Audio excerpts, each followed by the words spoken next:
자, 여러분 안녕하세요. 자, 여러분 한방에 끝내는 공기업 전공필기 경제학 그 두 번째 시간으로서요. 생산자 선택 이론 우리가 이어서 살펴보도록 하겠습니다. 자, 우리가 지난 시간에 생산함수에 대해서 살펴봤어요. 여기 잠깐 리뷰 좀 한번 해보도록 하겠습니다.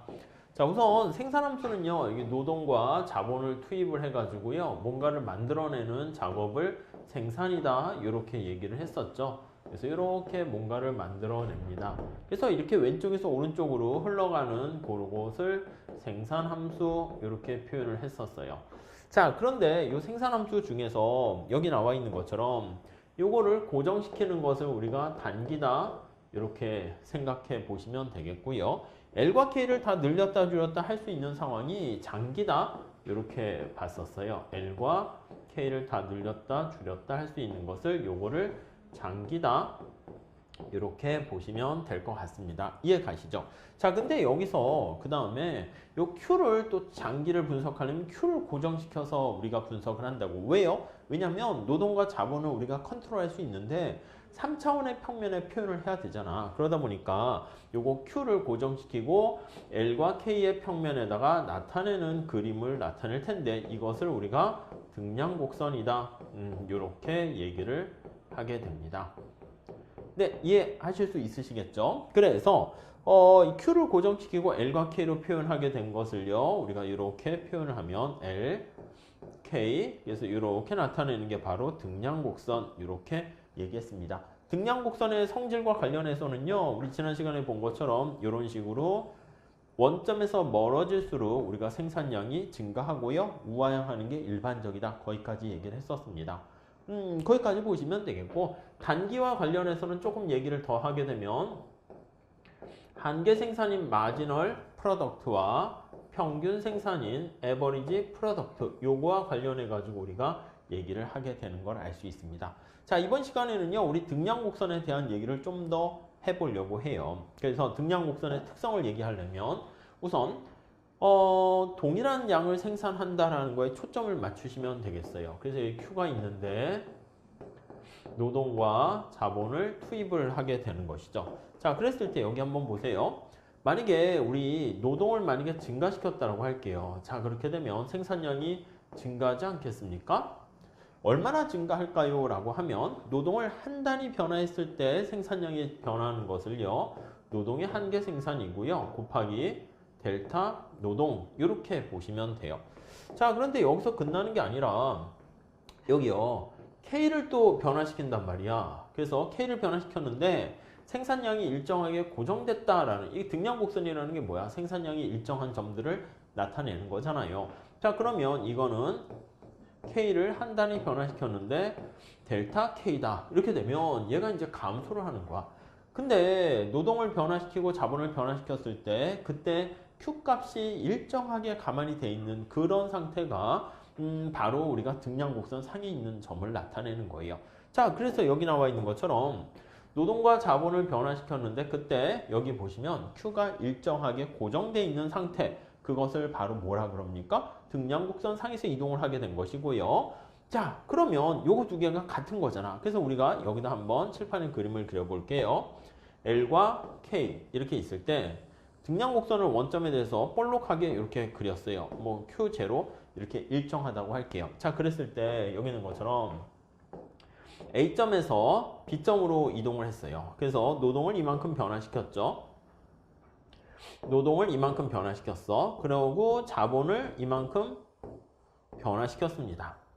이게 바로 우리는 등량곡선. 그러니까 이게 눈곱만큼 변화시키는 거야. 지금 여기서는 제가 멀리서도 여러분들이 볼 수 있게 나타내려고 L을 이만큼 증가시켜서 이렇게 연결을 시켰는데 L을 만약에 눈곱만큼 변화시킨다 그러면 여기서의 접선의 기울기로 이렇게 표현할 수가 있어요. 그래서 여기 보시면 여기 L을 노동을 증가시키는 건데 노동의 증가 크기가 엄청나게 작은 경우야. 엄청 작은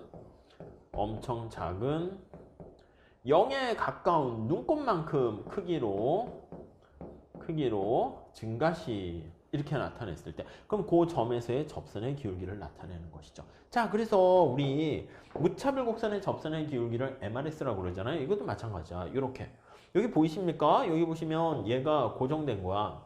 그래서 여기 보시면 동일한 생산 수준을 유지하기 위해서 이렇게요.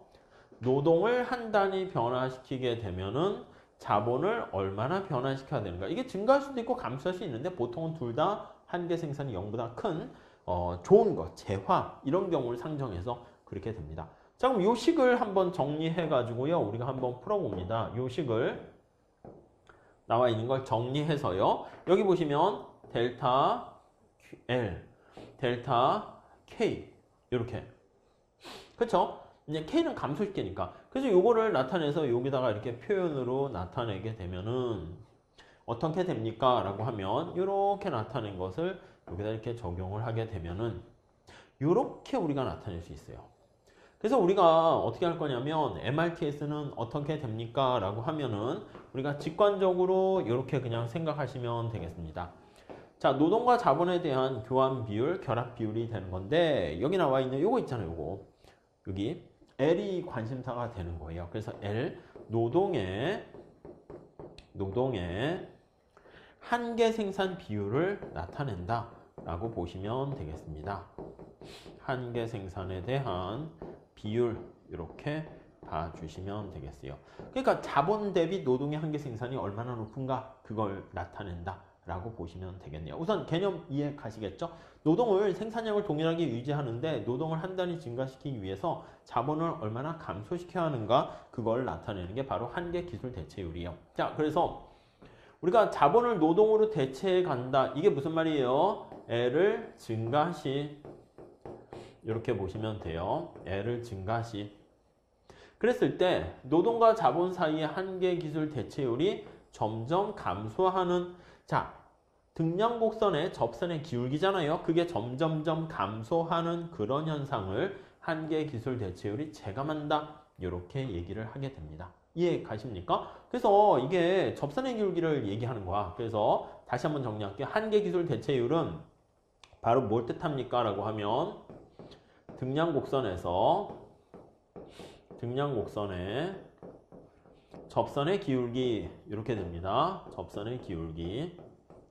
등량곡선의 접선의 기울기 이렇게 되는 것이기 때문에 접선의 기울기가 처음에는 어떻게 돼? 이렇게 가파르단 말이야. 크단 말이야. 그러다가 이 접선의 기울기가 어떻게 됩니까? 점차 작아지게 되는 거 알 수가 있어요. 그래서 그걸 우리가 뭐라 그런다? 한계 기술 대체율이 체감한다. 지금 이렇게 체감하게 되면 이게 뭘 뜻합니까? 하면 원점에 대해서 볼록한 형태다라는 거. 왜요? 여기서 보면 눈을 여기서 바라보는 거죠. 여기서 이렇게 보게 되면 원점에 대해서 볼록하다라는 것을 우리가 확인할 수 있습니다. 자, 만약에 등량곡선이 원점에 대해서 오목한 경우를 한번 볼게요. L과 K가 있는데 이렇게 돼 있다 합시다. 이렇게. 자, 그러면 여기서 보는 거야. 여기서 보면 형태가 오목하다라는 것을 알 수가 있죠. 자, 그러면 등량곡선의 접선의 기울기가 처음엔 이렇게 해서 완만하다가 점차 가파르게 되는 거 알 수가 있습니다. 자, 그래서 이렇게 오목하다라는 것은요, 우리가 MR, TS, LK가 점차 재증한다. 이렇게 봐주시면 되겠습니다. 이해하실 수 있으시겠죠? 네, 그렇게 봐주시면 되겠어요. 자, 만약에 하나만 더 할게요. 네, 등량곡선이 우하형은 직선이야. 이렇게 돼 있다 합시다. 자, 그러면 한계 기술 대체율이 어떻게 됩니까? 여기서부터 이렇게 우하형합니다. 이렇게 해서 우하형하는 거. 근데 여기 보시면 우하형하는 형태인데 한계 기술 대체율이 어떻게 일정하죠. 그렇죠? 그래서 MRTS, LK가 이렇게 일정하게 되어 있다라고 하면은 이때는 볼록하지도 않고 오목하지도 않다. 이렇게 보시면 되겠습니다. 자, 이거는 직접 계산하는 연습도 하셔야 되는데 그런 것들은 뭐 그냥 연습으로 좀 할게요. 뭐냐면 예를 들어서 한번 이렇게 볼게요. 우리가 이제 어디까지 좀 보시긴 해야 되냐면 이렇게 생산함수가 이렇게 생겼어. L과 K 이렇게 있습니다.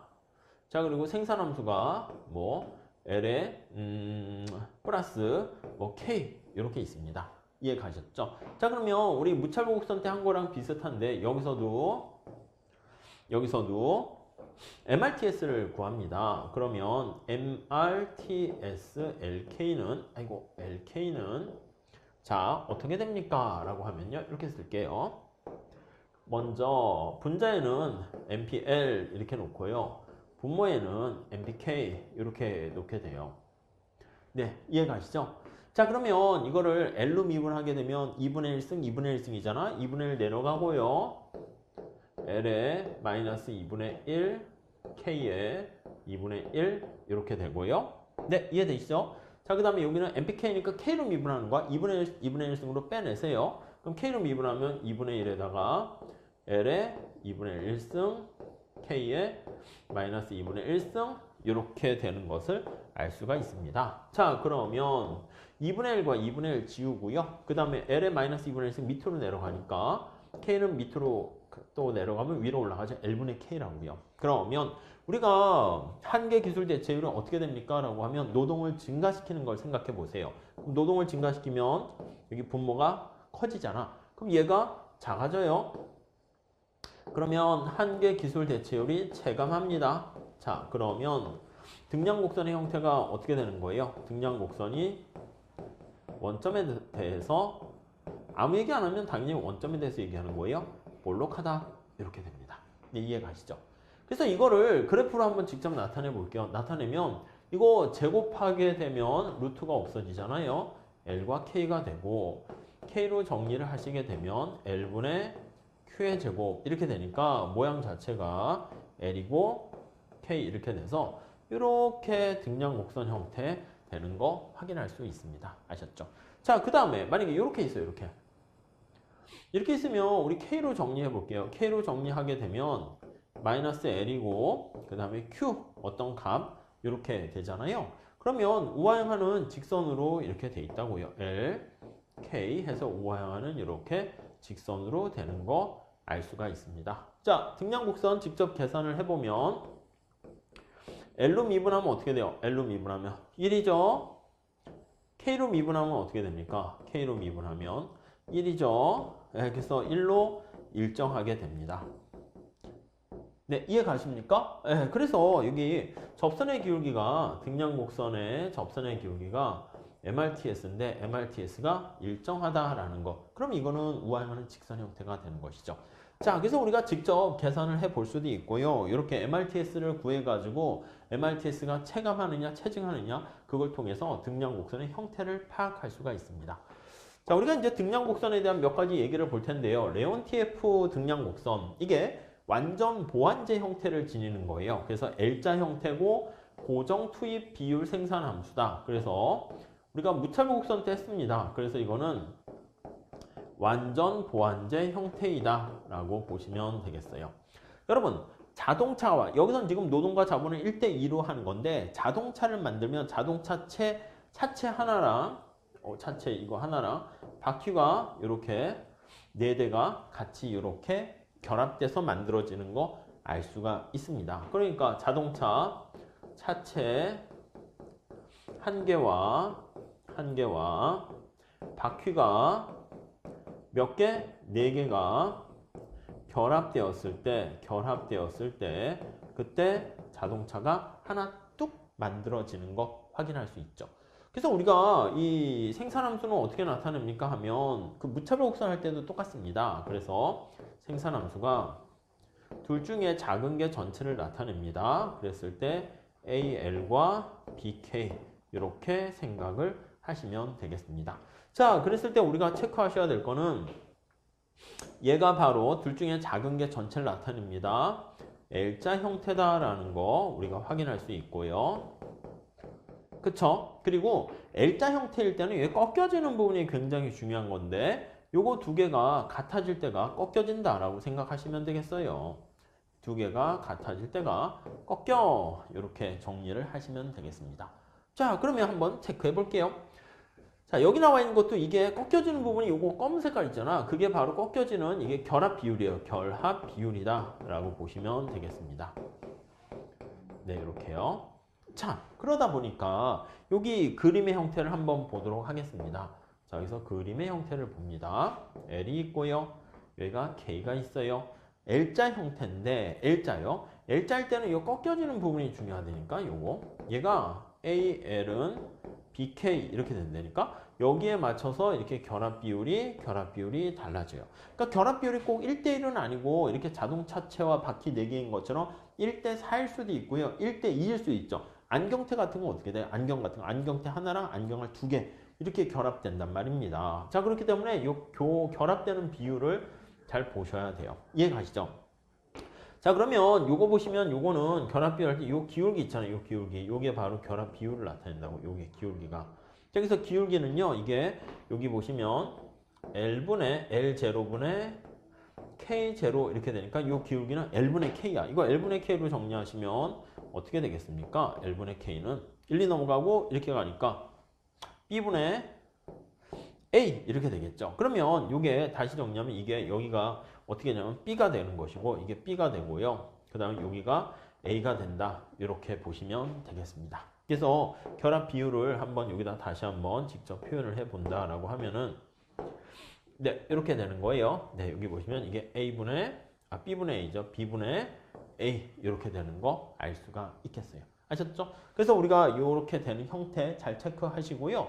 이거는 등량 곡선의 접선의 기울기를 한 개 기술 대체율인데 이렇게 되면은 어떻게 돼? 여기는 MRTS가 무한대죠. 여기서는 MRTS LK가 무한대 이렇게 되는 거 알 수 있고요. 여기는 어떻게 됩니까? 여기는 수평인 거 아니겠습니까? 그래서 여기 보시면 이게 등량 곡선이 이렇게 생긴 거야. 이렇게 색깔을 좀 더 넣어볼게요. 형광펜으로 한번 넣어봅시다.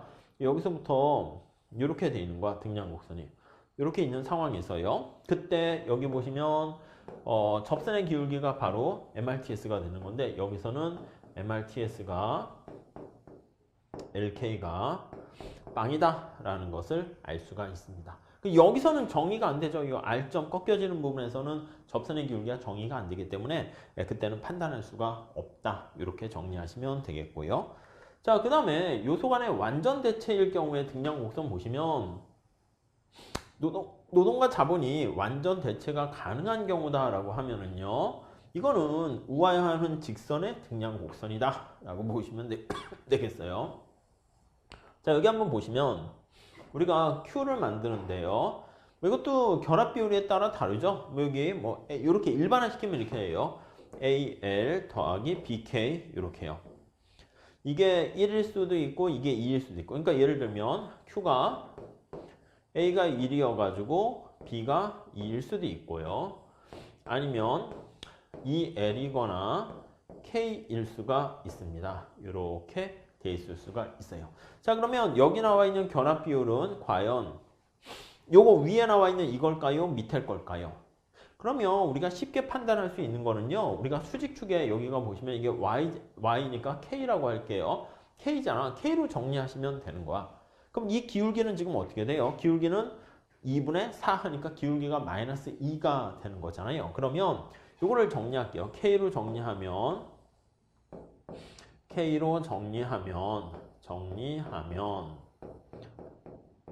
자, 그러면 어떻게 됩니까? K는 요거 AL이 전리 넘어가요. B로 나눠죠. 그래서 마이너스 B분의 AL 더하기 B분의 Q 이렇게 되니까 여기 나와 있는 요거 있잖아요. 요거 B분의 A가 바로 요게 기울기 이렇게 보시면 될 것 같습니다.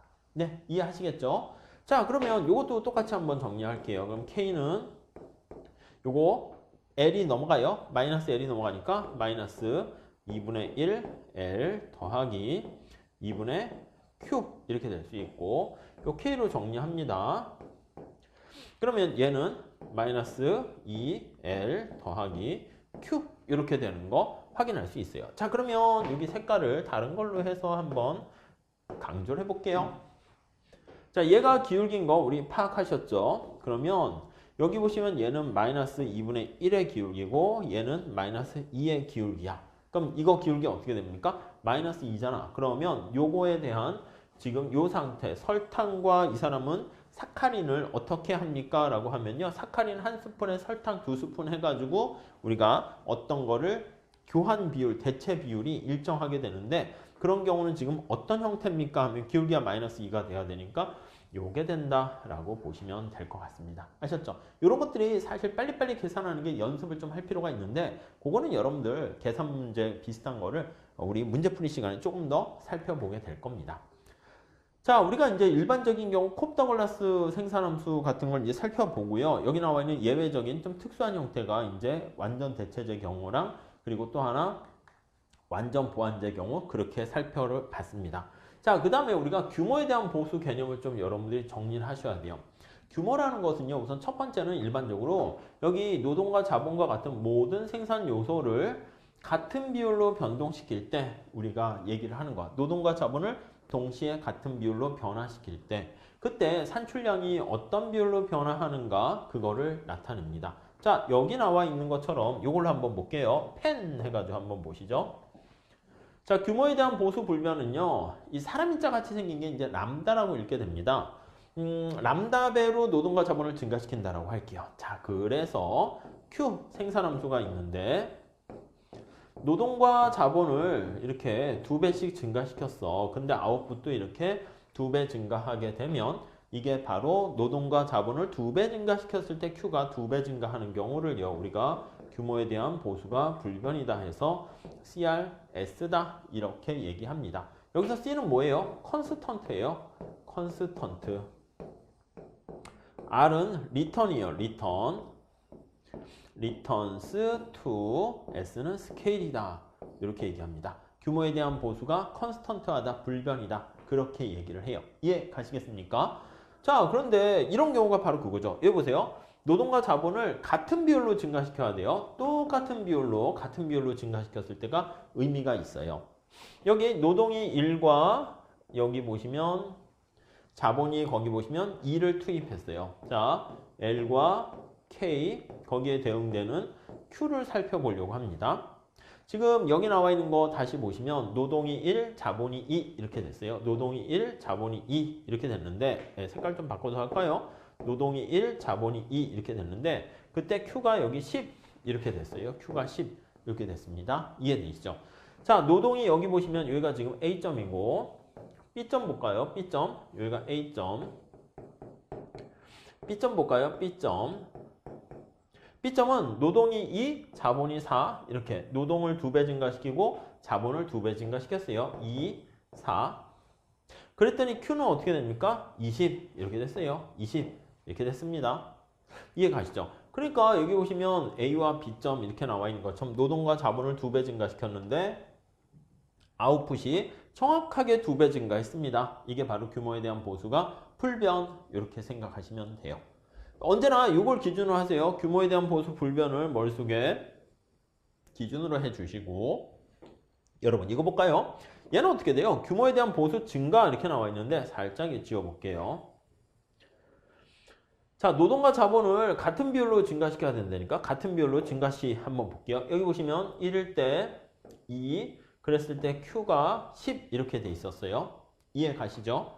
자, 그런데 여기 다시 보시면 노동을 2배 증가시키고 자본을 2배 증가시켜서 노동이 1에서 2로 2배 증가하고 자본이 2에서 4로 2배 증가했습니다.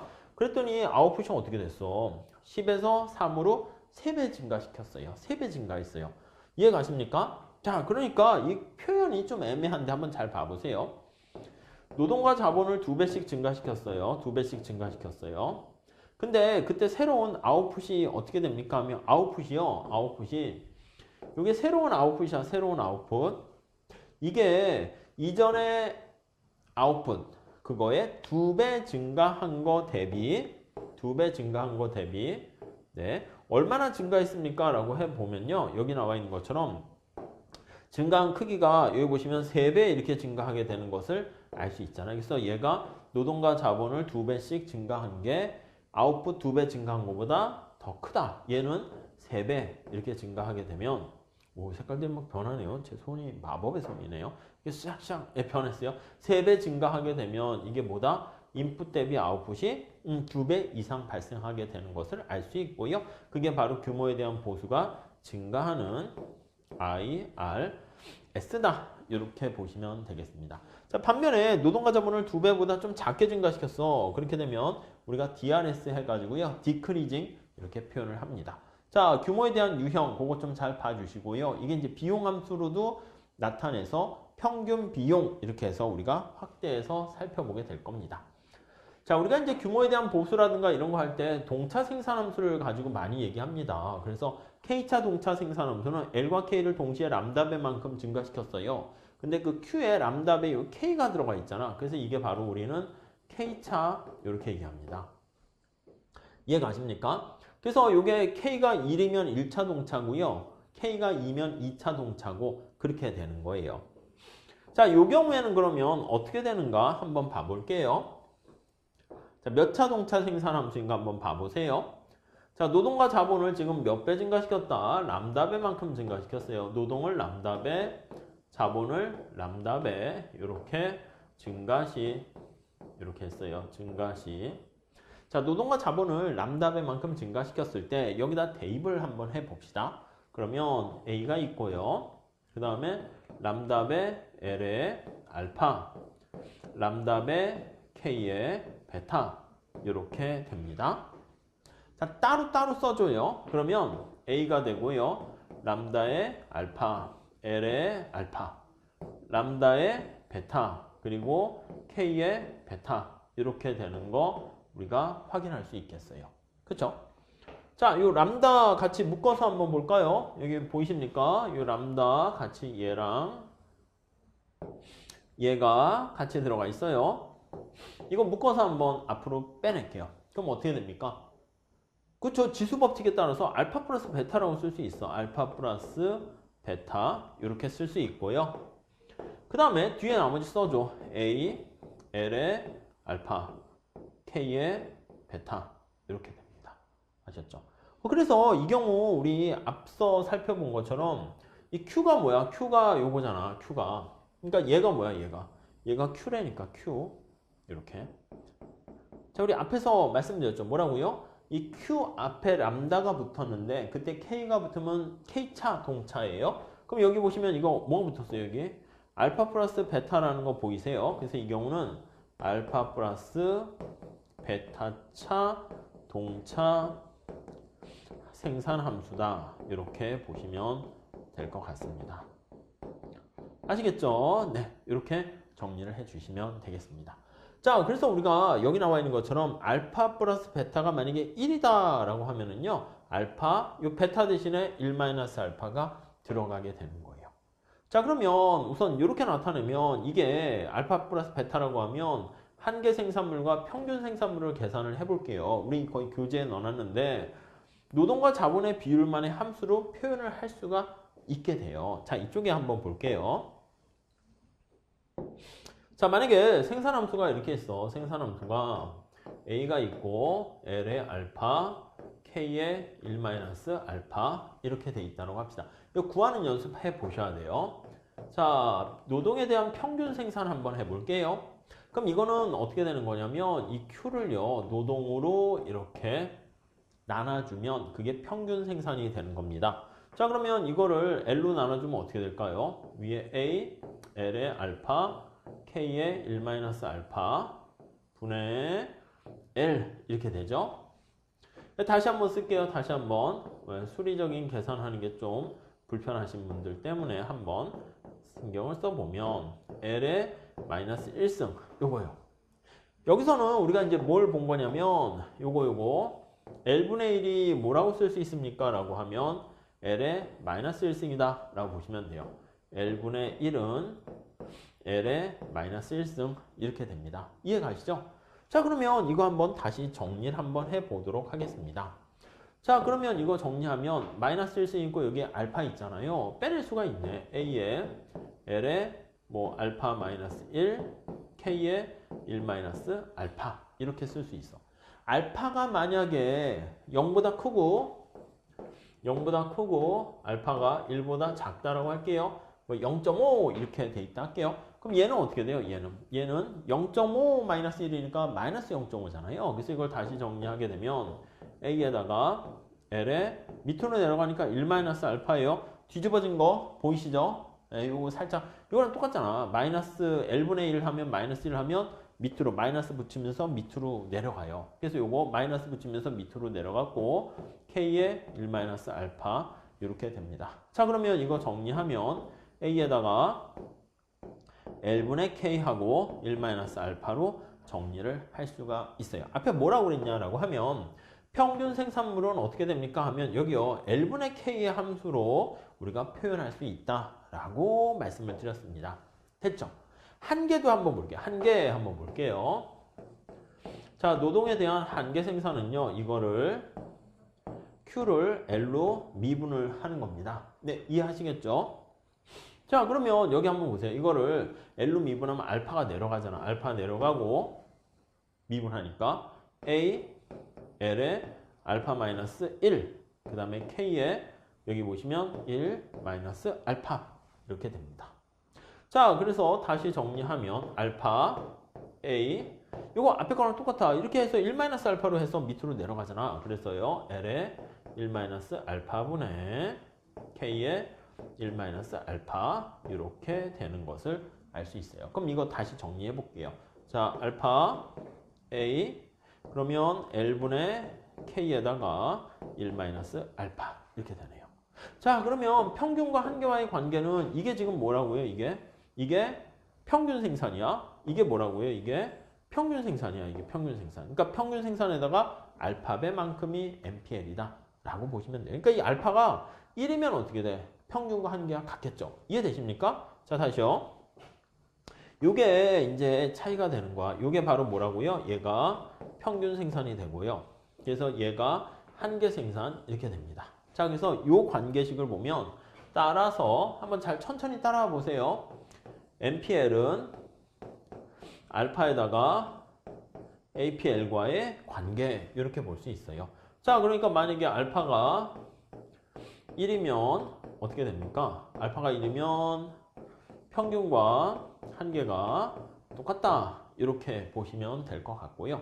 알파가 만약에 1보다 작으면 어떻게 돼요? 알파가 1보다 작으면 그럼 당연히 평균과 이게 한계가 달라지겠죠. 그렇게 보시면 돼요. 주로 이제 알파가 1인 경우 뭐 이렇게도 평균과 한계 뭐 같아지는 경우 우리가 생각해 보시면 될 것 같습니다. 자, 그래서 그리고 이제 여기 보시면 생산과 그리고 생산에 대한 노동과 자본의 탄력도 이게 콥더글라스 생산함수일 때는요. 여기 나오는 요거 있잖아. 알파랑 1-알파가 바로 노동과 그리고 자본에 대한 탄력성을 나타냅니다. 탄력성을 나타내요.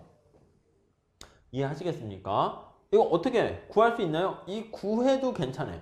이거를 구하는 거는 근데 문제는 뭐냐? 구하는 것은 주관식용이에요. 그래서 객관식에서는 어떻게 합니까? 라고 하면요. 이렇게 얘기한다고요. 그리고 또 하나 읽어볼게요. 각각의 생산 요소에 따른 한계 생산물만큼 한계 생산력설이라고 해요. 우리가 어떻게 분배받으면 가장 바람직한 분배입니까? 하면 일한 만큼 받아가는 게 가장 바람직한 선택이다. 이렇게 얘기한단 말이에요. 일한 만큼, 기여한 만큼. 이게 바로 기여한 만큼인데 자, 생산성만큼 받아가는 거예요. 그게 바로 이제 경제학으로 봤을 때는 공정한 기능별 소득 분배다. 이렇게 얘기합니다. 자, 그랬을 때 노동자들은 얼마나 받아갑니까? 하면 그 계산하는 거는 거기에 기본서에 제가 넣어놨어요. 총소득 중에서 노동소득이 가져가는 분배 몫인데 그게 여기 보시면 죄송해요. 빠졌어요. 알파가 되는 것이고요. 자본의 분배 몫은 1-알파가 된다. 이렇게 보시면 돼요. 자, 그러면 직접 구체적으로 한번 살짝 말씀드릴게요. 여러분 생산함수가 이렇게 생겼어. 생산함수가 Q가 A 필요 없으니까 그냥 0이라 해도 됩니다. 노동의 0.7 자본의 0.3 이렇게 있다라고 할게요. 자, 그럼 우리가 이제 첫 번째 어떤 거를 체크할 수 있습니까? 하면은요. 이 0.7이 뭐를 뜻합니까? 라고 하면요. 이게 노동 탄력성을 뜻합니다. 생산량에 대한 생산물에 대한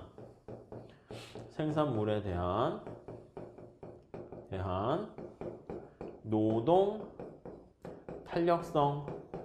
탄력도 이렇게 된다고요. 노동의 탄력성 어떻게 구합니까? 어떻게 구해요? 기억나세요? 그 우리 수요의 법칙의 탄력성 다시 한번 보세요. 이거는 노동이 얼마 변화했을 때 아웃풋이 얼마나 변했니? 이거를 보는 거야. 아시겠습니까? 자, 그러면 원래 이제 계산하는 건 이거야. 노동이 원래 얼마였었는데, 야, 노동이 얼마나 증가했니? 이거 대비. 아웃풋이 원래 얼마였었는데, 아웃풋이 얼마나 증가했니? 이렇게 되는 거 알 수가 있어요. 다시 한번 쓰면 어떻게 돼요? 노동에 대한, 여기 보시면, 변화 크기에다가, 이거 미분하는 거죠. Q분의 L, 이렇게 쓰시면 되겠습니다. 아셨죠? 이게 바로 노동에 대한 생산물에 대한 노동의 탄력성을 얘기해요. 계산하면요. 이거 여러분 계산해 보세요. Q를 이걸로 미분한 다음에 미분 이거 할 수 있죠. 우리 한계 생산 아니겠습니까? 그리고 이게 L분의 Q 이렇게 되니까 다시 한번 정리할게요. 그럼 얘가 이게 한계라고 MPL이라고요. MPL. 여기에다가 이거 어떻게 돼? Q분의 L이잖아. 이게 평균 생산분의 1 이렇게 된다고요. 이해되십니까? 다시 정리하면 평균 대비 한계를 나타내요. 그럼 우리가 앞서 요거 우리 봤잖아요. 이걸 직접 계산을 어떻게 하냐면 노동에 대한 평균 생산과 한계 생산을 구하고 그 다음에 생산물에 대한 노동의 탄력성을 구합니다라고 하면 요 원리를 이용하는 거야. 그래서 노동의 탄력성 이거를 구한다라고 하면요.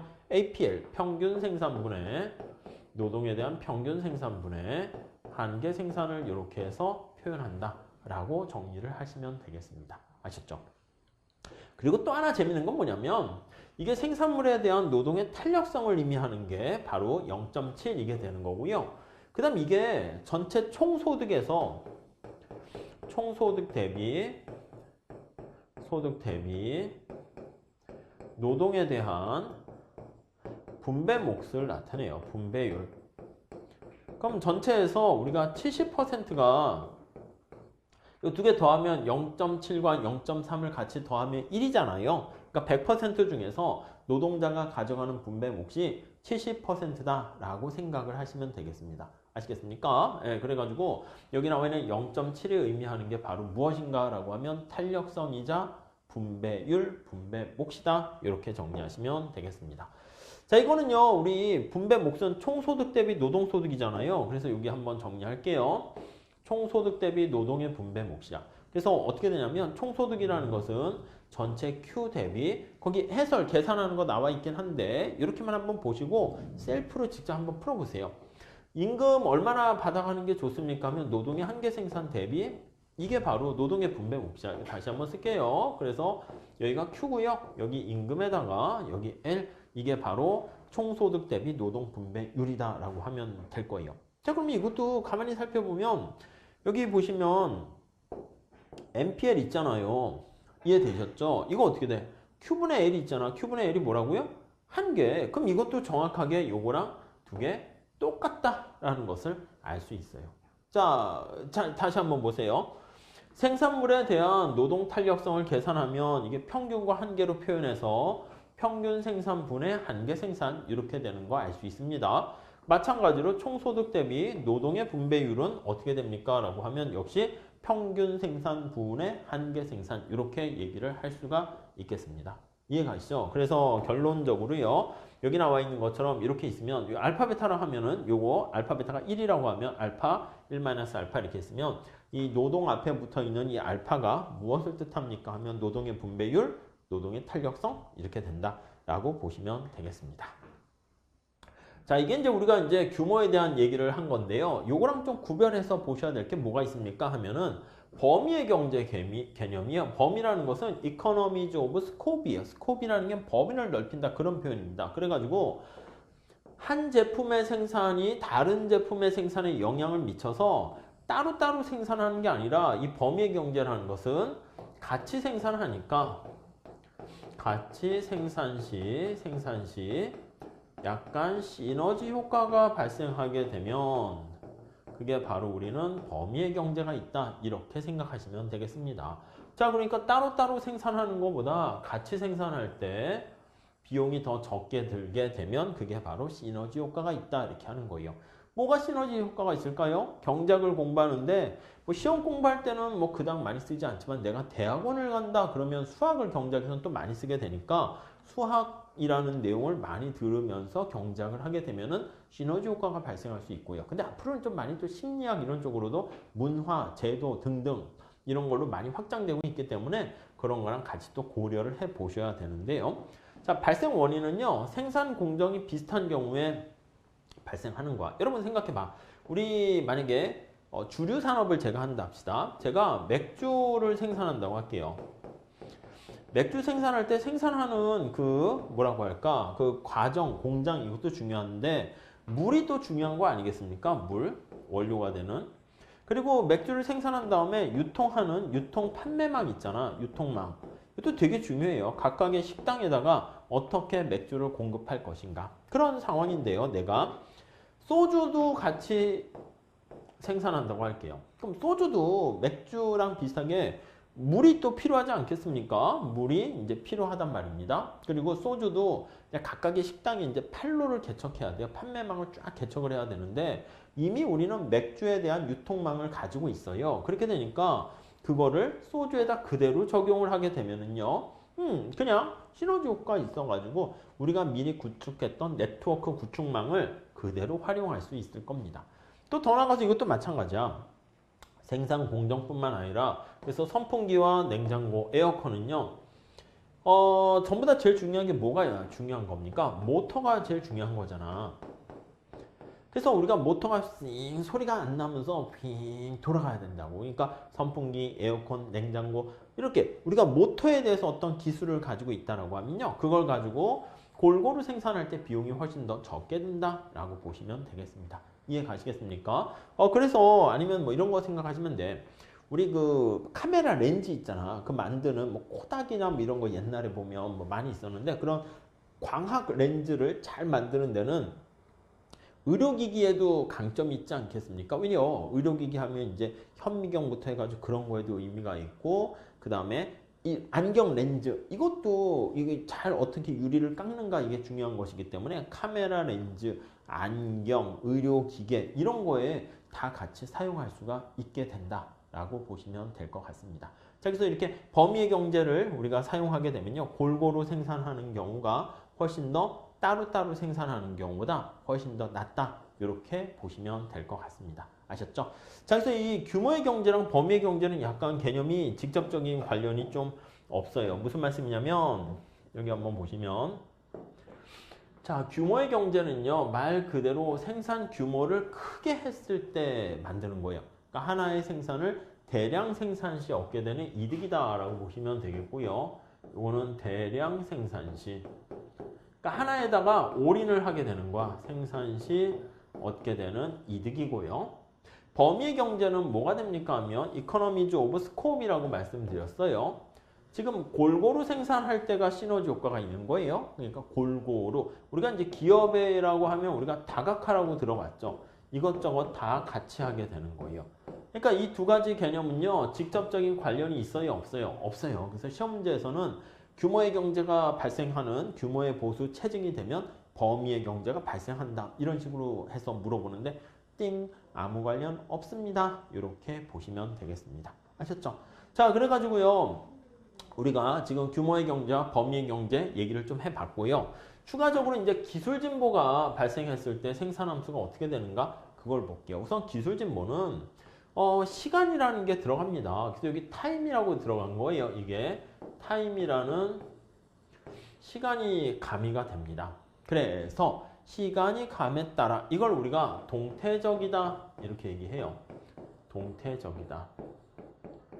다이나믹하다 이렇게 얘기합니다. 그래서 시간이 감에 따라서 동일한 노동과 자본을 투입했는데 성과가 더 많이 일어나서 더 많은 양을 생산할 수 있게 되면 그게 바로 기술 진보가 일어났다. 그래서 여기 보시면 새로운 기술 통한 발명과 이노베이션이라는 혁신 아니면 기술, 테크놀로지 이볼루션이 발생하게 되면 자꾸 우리가 생산하는 우수한 기술 수준이 바뀌게 됩니다.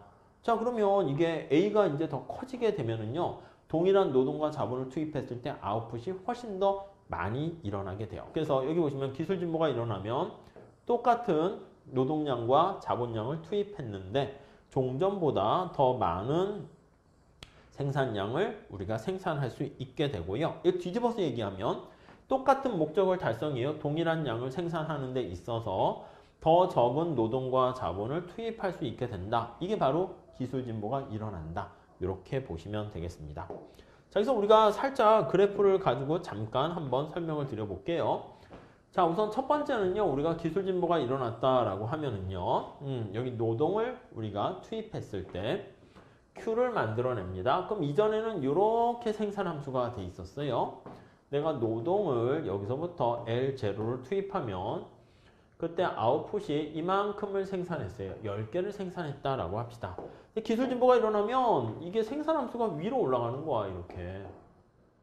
이렇게요. 얘가 지금 Q잖아. 지금 A가 올라가는 거야. A 프라임 해가지고 할게요. 그래서 A0라고 할까요? 그러면 A0 해가지고요. 이렇게 씁시다. A. 그래서 L과 K. K는 고정되어 있는 상황이야. 여기서. 이해가시죠? 자, 그런데 얘는 어떻게 돼? 얘는 이제 Q0에서 이게 A1 해서 올라가게 되는 거예요. L과 K 이렇게. 물론 얘가 이거야. 얘가 이거에 해당하는 거예요. 이렇게. 그래서 A가 올라가게 되면 동일한 노동과 자본을 투입했음에도 불구하고 아웃풋이 더 많이 일어나게 되면 생산함수가 상방이동하게 되면 그게 바로 기술 진보가 일어났다. 이렇게 보시면 돼요. 자, 만약에 등량 곡선으로 한번 해볼까요? 한번 노력해 보세요. 여기가 L이고요. 여기가 K가 이렇게 있습니다. 생산량을 이렇게 만들어내요. Q0를 생산한다고 합시다. 자, 그런데 동일한 노동과 자본을 투입했는데 그때 아웃풋을 만들어내는데 이렇게 Q가 작아졌어요. 그럼 점점점점점 해가지고 점점점점 해서 여기가 A고요. 이쪽으로 이렇게 노동과 자본에 대한 생산량을 만드는데 더 적은 노동과 자본을 투입할 수 있게 되면 이게 이제 10개야. 10개를 생산하는데 이게 Q0 프라임이라 해야겠네. 똑같은 10개를 생산하는데 노동과 자본을 더 적게 투입한다. 이렇게 보시면 되겠습니다. 자, 그래서 노동과 자본을 더 적게 투입하고 노동을 더 적게 투입하고 그렇게 되면 등량 곡선이 안쪽으로 이동하게 되면 그게 바로 기술 진보가 일어났다. 이렇게 볼 수 있어요. 기술 진보가 일어나면 진보시 등량 곡선이 어떻게 된다? 곡선은 안쪽으로 이동한다. 이렇게 보시면 될 것 같습니다. 네, 이렇게 정리하시죠. 자, 우리가 그래서 이제 기술 진보 요 개념까지 살펴봤고요. 기술 진보의 유형 살짝 보시면 이거 가볍게 보세요. 자, 노동을 절약하는 기술 진보가 일어났어. 여러분 주로 이제 AI라든가 새로운 요즘 같은 신기술 같은 게 일어나는 경우가 흔히 많이 볼 수가 있게 되겠죠. 자, 이건 노동을 덜 쓰는 기술 진보야. 노동을 덜 쓰는 기술 진보. 이렇게요. 자, 우선 첫 번째 다시요.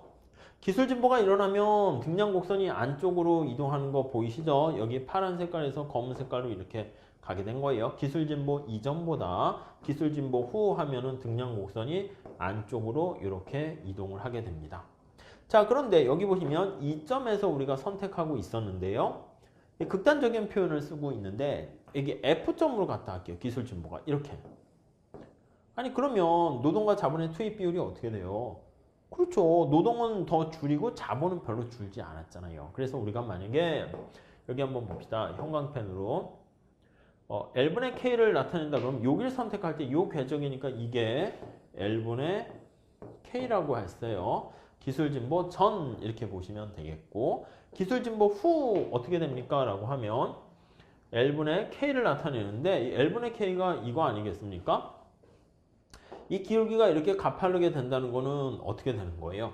이 분모에 해당하는 새로운 L분의 K를 나타내는 건데 이게 L이 더 작아지게 되면 우리가 노동을 덜 쓰는 방식의 기술 진보가 이루어진 거죠. 이해하시겠습니까? 그래서 여기 이 점에서 F점으로 이렇게 기술 진보가 가게 됐다라고 하면은 꼭 여기는 아니어도 돼요. 그냥 여기보다 기울기만 가팔라지면 돼요. 그래서 두 가지가 되는 거죠. 등량 곡선은 안쪽으로 이동을 하면서 기술 진보니까 근데 이 기울기는 가파르게 되는 기술 진보 우리가 생각해 볼 수가 있겠습니다. 자, 그래서 우리가 이번 시간까지는요 어떤 걸 얘기한 거냐면 생산 함수에 대한 장기에 대한 얘기를 했습니다. 특히 등량 곡선 가지고 MRTS라든가 우리가 접선의 기울기죠. 등량 곡선에. 그리고 여러 가지 뭐 K차 동차 생산 함수라든가 레온TF 완전 대체제 생산 함수에 대해서 잘 살펴봤고요. 여기서 시험 문제 가장 많이 나오는 것은 L자인 특성도 많이 나오고요. 콥더글라스 생산 함수 있잖아요. 원점에 대해서 볼록한 생산 함수를 중심으로 해가지고 우리가 알파, 베타 하면은 그 알파의 의미가 노동의 위에 붙어 있는 거는 노동의 분배율, 분배목 이렇게 되고요. 또 생산에 대한 노동의 탄력성이다 라는 것들 암기하시게 되면은요. 문제 풀 때 유용하게 활용할 수 있게 됩니다. 등량 곡선이 안쪽으로 이동하게 되는 동태적인 측면에서 기술 진보를 고려해서 우리가 설명할 수 있게 되었습니다. 자, 이렇게 보시고요. 우리 다음 시간에는 이제 어떤 걸 볼 거냐면 생산자의 어떤 선택에 대해서 볼 건데 그때 비용 측면에서 보도록 하겠습니다. 아셨죠? 네, 감사합니다.